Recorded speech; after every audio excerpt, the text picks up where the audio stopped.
2025వ సంవత్సరం అక్టోబర్ నెల 7వ రాశి తులారాశి. ఈ తులారాశికి కూడా పూర్తిగా 4 గ్రహాలే బాగున్నాయి. 4 గ్రహాలు బాగాలేవు. ఈ 4 గ్రహాల్లో కూడా కేతువు చాలా బాగున్నాడు. కేతువు చాలా మంచి చేస్తాడు. రాహు బాగున్నాడు, బాగా డబ్బులు ఇస్తాడు. శని బాగున్నాడు, మీ ఆర్థిక పరిస్థితి బాగుంటుంది. గురువు బాగున్నాడు, విద్య వస్తుంది. శుక్రుడు బాగున్నాడు, వివాహం అవుతుంది. ఇన్నిటినీ పాడు చేసేది ఏమీ లేదండి. చిన్న విషయం చెబుతా. కుజుడు బుధుడు రవి బాగలేరు. ఏమవుతుంది, ఇదివరకు పల్లెటూళ్ళలో ఇంగ్లీష్ తుమ్మ చెట్లను ఉండేవి. బాగా మేకుల్లాగా ఉంటాయి ముళ్ళు. ఆ మేకు గుచ్చుకుంటుంది. బాగా దిగటం కనీసం వారు అంగళంలోతో దిగుతుంది. ఆ ముళ్ళు మాత్రం పీకేస్తాం.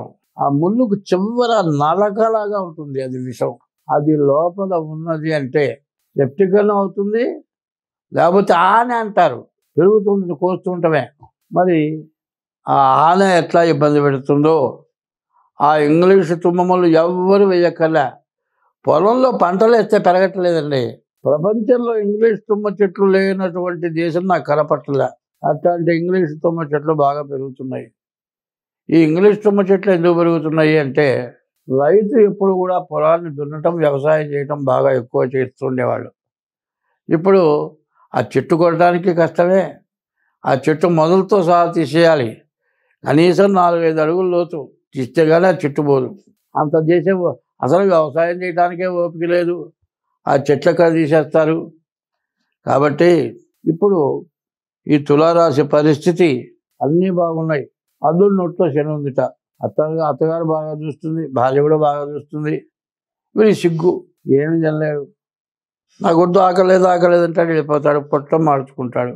అట్లాగే కుజుడు పూర్తిగా బాగాలేడు. దీనివల్ల ఎక్కువ సమస్యలు వస్తాయి. కుజుడు బాగుండకపోతే భార్యకి గర్భిణీ వచ్చిన గర్భస్రావం కావటానికి, గర్భిణీ పోవటానికి అవకాశం ఉంది. వివాహమైన వాళ్ళకి చాలా కష్టాలు, నష్టాలు, ఇబ్బందులు ఎక్కువగా ఉన్నాయి. చదువుకుండే పిల్లలకి చాలా బాగుంది. విద్య బాగా వస్తుంది, మంచి ఉద్యోగం వస్తుంది, విదేశాలకు వెళ్తారు, వాళ్ళకి పెళ్ళి అవుతుంది, మరి చేసే ఉద్యోగంలో మంచి పేరు వస్తుంది, అన్నీ బాగుంటాయి. కానీ మరి ఈ కుజుడు బుధుడు బాగుండకపోవటాన నోరు కుదరదు, ఇంట్లో భార్యకి సమస్య. ఈ సమస్య చాలా పెద్ద సమస్య. ఇట్లాంటి వాటి వల్ల ఏమి లేదు, చిన్న దెబ్బ వేలికి తగిలిందండి, బొట్న వేలికి తగిలింది, గోరు కాస్త కదిలింది. ఎన్ని మందులు వేసినా తగ్గదు, ఎన్ని ఇంజక్షన్లు వేసినా తగ్గదు. మరి ఏం చేస్తాడు? కాలికి గుడ్డ కడితేనేమో చీము పడుతుంది, కట్టకపోతేనేమో మట్టి తగులుతుంది. మరి 2 రకాల బాధ. ఇట్లాంటి బాధతో చిన్న వేలు దెబ్బ, వేలు తీసేయాల్సి వస్తుంది. అంత కష్టపెడుతుంది. కాబట్టి కొన్ని గ్రహాలు, మరి ఉన్న గ్రహాలు 3 గ్రహాలు పూర్తిగా, రవి ప్రధానమైన గ్రహం, బుధుడు మంచి బుద్ధినిచ్చేటువంటి వాడు, కుజుడు వ్యాపారకారకుడు, ముగ్గురు బాగాలేరు. కుజుడు వ్యవసాయదారుడు, కుజుడు అనారోగ్యానికి కారకుడు.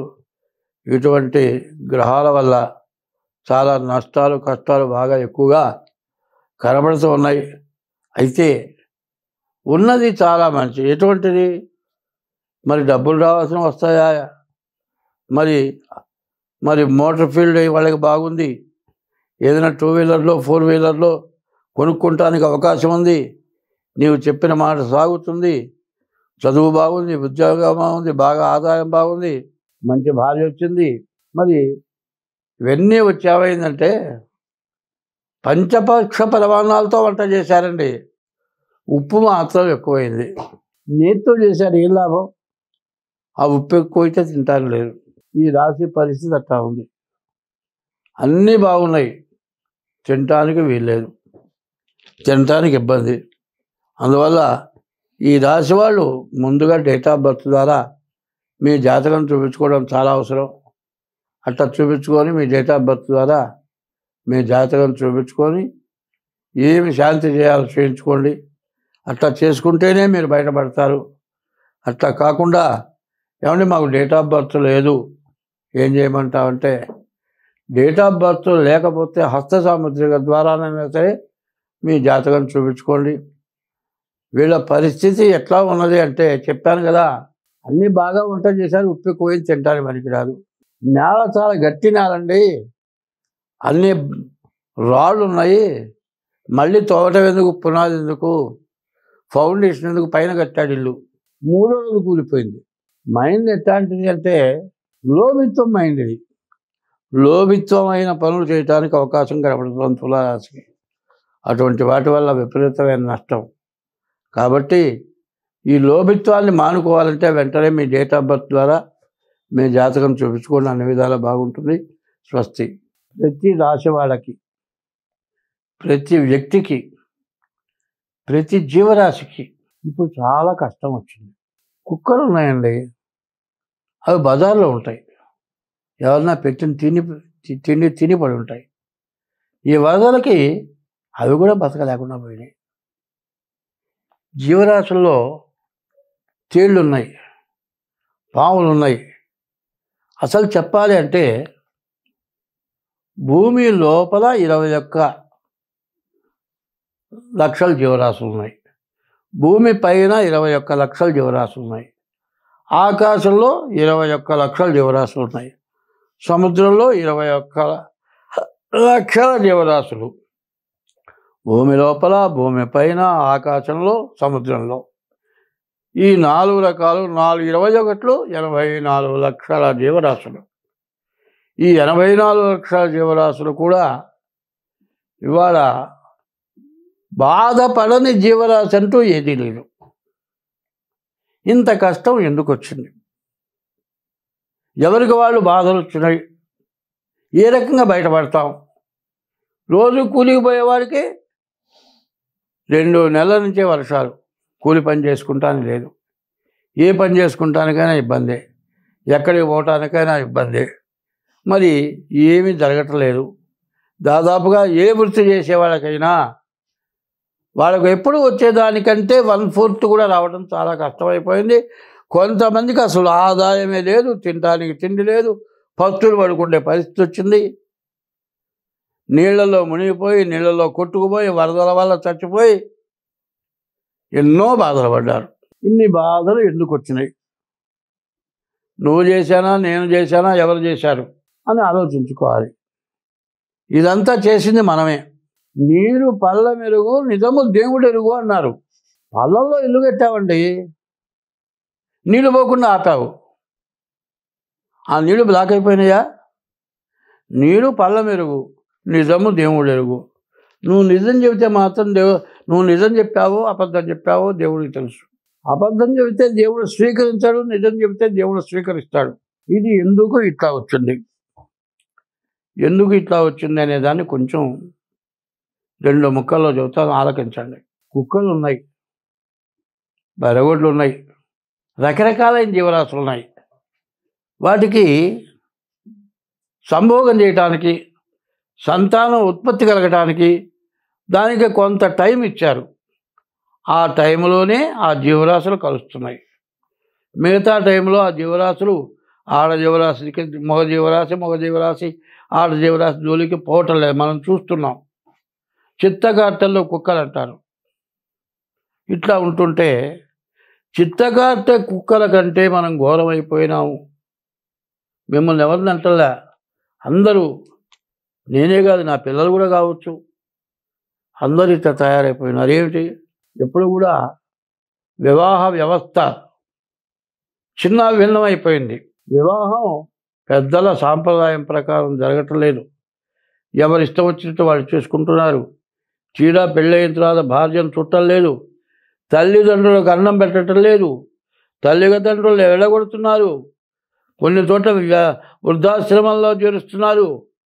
బాగా చదువుకొని ఉద్యోగం చేస్తూ విదేశాల్లో ఉండేవాళ్ళు తల్లిదండ్రులు చచ్చిపోతే వచ్చి అంత్యక్రియలు చేయడానికి కూడా మాకు ఖాళీ లేదు, మేము రాము, ఎవరన్నా చేయండి, వీడియోలో చూస్తూ ఉంటున్నారు.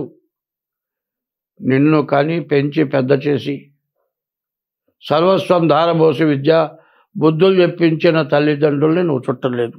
సరే, పెళ్లి చేసుకున్న తర్వాత భార్యతో కూడా నీవు సక్రమంగా పిల్లలు పుట్టిన తర్వాత కొంతకాలం గడిచిన తర్వాత భార్యను వదిలిపెట్టి పరస్త్రీ వ్యామోహంతో తిరుగుతున్నావు. ఇది చెయ్యతగిన పనా, చెయ్యతగని పనా? చేస్తే మనకేమొస్తుంది, చేయకపోతే ఎట్లా ఉంటాం? ఇటువంటి తప్పుడు పనులు మనం ముందు మానుకోవటం అవసరం. తర్వాత ప్రతి ఇంటికి దైవం ఉన్నాడు.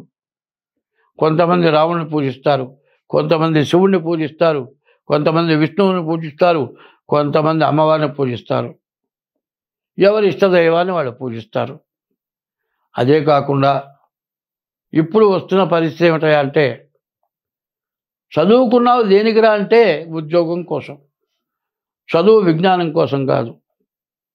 అజ్ఞానం అంటున్నారు, అజ్ఞానమైన చదువు చదువుతున్నారు, జ్ఞానమైన చదువు చదవటం లేదు. రామాయణం, భారతం, భాగవతం ఇట్లాంటి తొమ్మిది శతకం ఇట్లాంటివి ఉన్నాయి, వేమన శతకం, ఇవన్నీ కూడా జ్ఞానాన్ని ఇచ్చేవి. ఇవి చదవటంలా, ఎవరితో ఎట్లా మెలగాలి తెలియటంలా. ఇట్లా పాపం ఎక్కువైపోయింది. ఈ పాపం ఎట్లా ఉందంటే, చదువుకునే పిల్లలు గర్భవతులై పిల్లల్ని కని చెత్త గుంటల్లో బారేసి పిల్లల్ని, పుట్టిన పిల్లల్ని, ఎంత ఘోరాతి ఘోరమైన పనులు జరుగుతున్నాయి. ఈ ఘోరాతి ఘోరమైన పనుల వల్ల, మహాపాపం పెరగటం వల్ల భూదేవత భరించలేక ఇట్లాంటి ఉపద్రవాలు వచ్చినాయి. ఇప్పటికైనా నేను ముందుగా చెప్పా, ఈ సంవత్సరం బాగా ఉపద్రవాలు వస్తాయని చెబితే, ఏమయ్యా జాతకాలు చెప్పమంటే అనవసరమైనవన్నీ చెబుతూ ఉన్నావు అని నన్ను విమర్శించారు. ఇవాళ ప్రపంచం మొత్తం, మన భారతదేశం మొత్తం అమర్నాథ్, హరిద్వార్, హృషికేశ్, కాశీ, ఉత్తరప్రదేశ్, దక్షిణ దేశం మొత్తం జలమయమైపోయి రకరకాలైన బాధలు పడుతున్నాం. ఇప్పటికైనా మనం చేరుకోవాలా, మనం బాగుండాలా, మనం బతకాలా, మన పిల్ల జల్లా బతకాలా, మన ఇల్లు వాకిళ్ళు ఉండాలా అనే కోరిక ఎవరికైనా ఉంటే మీ ఇష్టదైవాన్ని పూజించండి. తల్లిదండ్రులకు అన్నం పెట్టండి. తల్లిదండ్రులను హింసించబాకండి. పరస్త్రీ వ్యామోహంతో భార్యని బాధ పెట్టబాకండి. ఇవన్నీ మానేసి నీ ఇష్టదైవాన్ని పూజించండి. ఎప్పుడు కూడా జీవితమున సగభాగంబు నిద్దురకే సరిపోవు, మిగిలిన ఆ సగభాగంబు చిత్తశుద్ధి లేకపోవు. అతి నిద్రాలోలుడు తెలివిలేని మూర్ఖుడు పరమార్థం కానలేక నిద్రతో చెడతాడు. 12 గంటలు మెలుగుతూ ఉంటే 12 గంటలు పనిచేస్తున్నావు, 12 గంటలు నిద్రపోతున్నావు. ఈ 12 గంటలు రాత్రిపూట స్త్రీ వ్యామోహంతో ఉంటున్నావు, తెల్లవారు నిద్రలేస్తున్నావు. ప్రశాంతత కావాలి, ఆవేదన ఎక్కువ, బాధలు ఎక్కువ, ఏం చేయాలో అర్థం కావట్లేదు.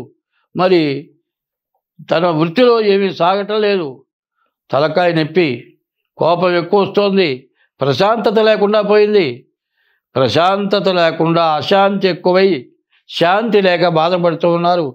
అందరం శాంతిగా ఉండాలి, అన్ని జీవరాశులు బాగుండాలంటే ఇష్టదైవాన్ని పూజించండి.